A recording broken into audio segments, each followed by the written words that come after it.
He missed it. Rebound for Denver. 7-point game under a minute to go. Murray got hit, and this is going to be Golden State ball. No. And Murray's down and hurt. Oh, my goodness. Oh, no. Oh, Jamal Murray is in massive pain. Such a talented young man, 24 years old. Jamal Murray, such an important part of the Denver Nuggets, and he's just gotten better and better, Richard.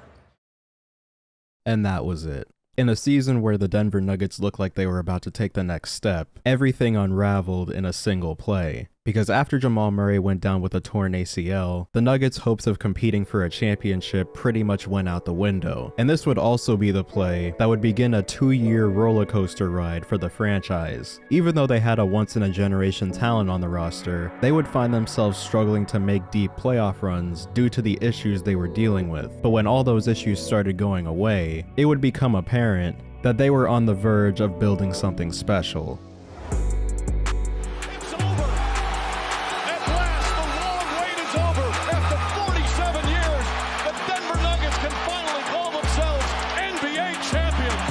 Going back to the 2021 season, which, like I said before, was shaping up to be their breakout year, they just had 2 consecutive playoff appearances in 2019 and 2020, where they lost in 7 games in the second round to the Portland Trail Blazers, and lost in the conference finals to the eventual champion LA Lakers, after completing 2 straight 3-1 comebacks. They were building a reputation as a dangerous team in the Western Conference, led by Nikola Jokic, who was starting to be recognized as the best center in the NBA, gaining praise for his high IQ play and insane passing ability. And behind his leadership, the Nuggets found themselves as the 3rd seed in the Western Conference, behind only the Utah Jazz and the Phoenix Suns. And Jokic would win the league MVP, becoming the first center since Shaquille O'Neal in 2000 to win the award. But as we just saw, they would enter the playoffs without their second best player in Jamal Murray, and despite the efforts from Jokic, the Nuggets would be swept in the second round by the eventual Western Conference champion Phoenix Suns. But it became clear that once they were back and healthy, they would still be a dangerous team and potentially a title contender. Jamal Murray was set to return towards the end of the following season, where they could potentially make a deep playoff push. All they had to do was hang in there until he was ready. But as we already know,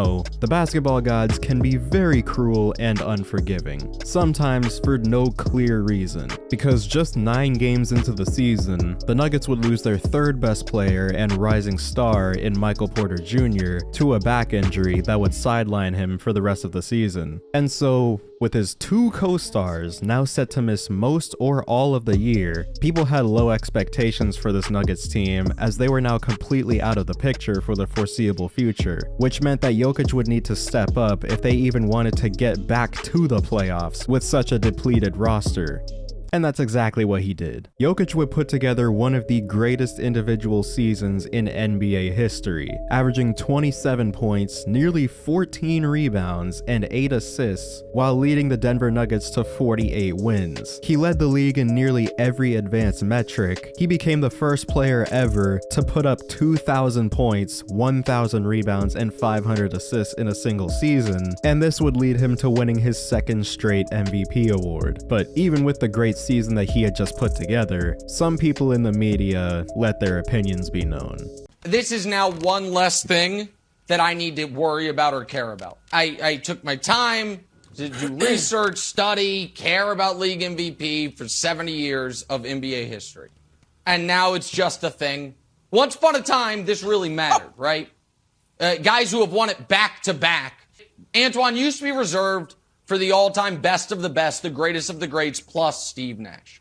Now it's reserved for the all-time best of the best, the greatest of the greats, plus Steve Nash and Nikola Jokic. Facing criticism for winning back-to-back MVPs on an injury-depleted team is not something that I thought I would ever see happen to an NBA player, and yet that's exactly what happened. But that brings us to the playoffs, where the Nuggets were no match for the eventual champion Golden State Warriors and lost in 5 games, which led to the 2022 offseason, where people started to make their predictions about just how good this team could be now that they would have everybody back and healthy. But it was also a question of how Jamal Murray and Michael Porter Porter Jr. would look on the floor after being out for so long with such serious injuries. And with the offseason additions of Bruce Brown and Kentavious Caldwell-Pope, who were both thought to be valuable signings with defense in mind, the Nuggets were given the 9th highest odds to win the 2023 championship before the start of preseason. The Denver Nuggets would finish the season as the 1st seed in the Western Conference and the 5th best offensive team in the entire NBA, led once again by Nikola Jokic, who put together a season that a lot of people feel was deserving of another MVP. 24.5 points, 11.8 rebounds, and 9.8 assists. Jamal Murray would put up the 2nd highest single season scoring average of his career, scoring 20 points per game, shooting 45% from the field, and nearly 40% from 3. Michael Porter Jr. would play the most games in a single season in his young career, and he would do so while putting up 17 points per game while shooting over 41% from 3 on 7 attempts. They had proven themselves as possibly the most dangerous team in the Western Conference,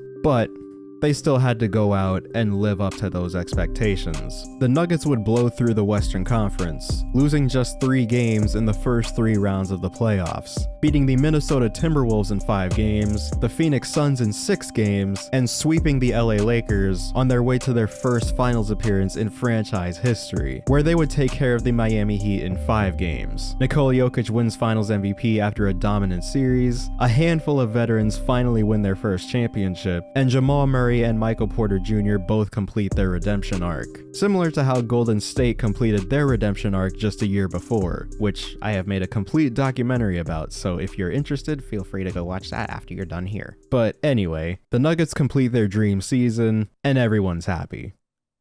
Except they aren't. Because even with how good they were throughout the regular season, NBA fans and NBA analysts were routinely skeptical about what they would actually be able to do. But in addition to that, some of the conversations surrounding this team, and more specifically Nikola Jokic, were just extremely weird. Earlier in the season, ESPN analyst Kendrick Perkins, and I do apologize that I have to talk about Kendrick Perkins, but he went on a rant that some people still think may have impacted the 2023 MVP race when he said this.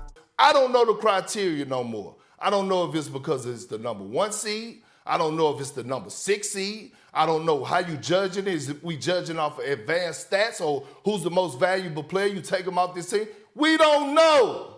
We don't know, but we do know this. Since you do want to bring it up, we do know this, that when it comes to MVP voting,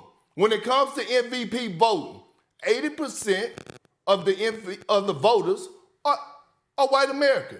20% are others. A take that, by the way, he has done a complete 180 on, and a take that shows why former players' opinions should not just be blindly accepted just because they played. But then you had the conversations surrounding the Nuggets team as a whole throughout the entire playoffs. Mainly the narrative that this was the easiest championship run of all time because they played 3 play-in teams. And while yes, that is factually true, it intentionally ignores all context. They were the 1 seed, which meant they faced the 8th seed in the first round because that's how it works. Then they faced the Phoenix Suns with their new duo of Devin Booker and Kevin Durant, a team that 13 out of 17 ESPN experts picked to win the series. But as we figured out throughout the series, it helps to have depth rather than just having 2 guys taking turns cooking. If Devin Booker hadn't turned into an ultimate scoring god for 3 games, the season would have been over in 4 or 5 games instead of 6. Then there was the Lakers series, where they played yet another team that was in the play-in, and not as many people picked the Lakers to win. However, after Game 3, where the Nuggets went up 3-0, the conversations were not about the Denver Nuggets dominating and about to make the finals for the first time. The main conversations were about whether or not the Lakers could come back from down 3-0. Now, these conversations happen, but they don't happen right after the team goes down 3-0. Like, the way that some of these people were talking, it was like the Lakers had forced a Game 6 or a Game 7 already, and only after Game 4 did the Nuggets finally get their credit. Until the finals, where they faced off against yet another play-in team in the Miami Heat, where Despite that, 4 out of 15 ESPN experts still picked the Heat to win. But after it became clear that Miami was outmatched, the conversation then shifted to the finals being boring and the Nuggets having the easiest run they've ever seen because they played 3 play-in teams. This is the most confusing thing, because after the KD Warriors, NBA fans had been saying for years that we need more parity in the NBA. And so now we get a series featuring a team that had never been in the finals before, and an 8 seed that beat 2 of the biggest championship favorites on their way to the finals. I actually don't know how it would even be possible to have more parity than that. You have that storyline and all the events that led up to this finals matchup, and then you also have the storyline of Michael Porter Jr. and Jamal Murray both performing at the highest level after serious injuries, which is another great story that you can latch onto with this matchup. And so my question then becomes, do people even know what they want? Because I don't think they do.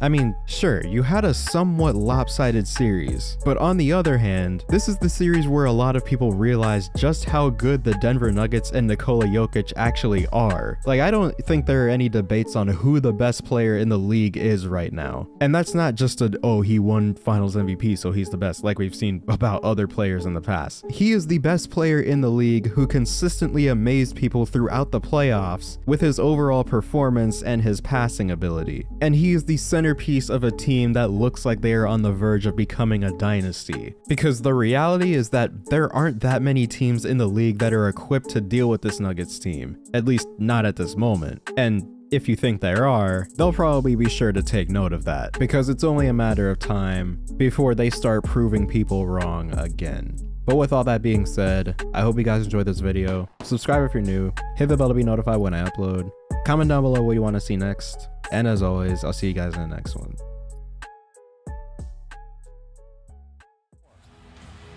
You think he's gonna go get 2 rebounds? I doubt it. Oh my god! No way! How the f is Bam gonna guard that?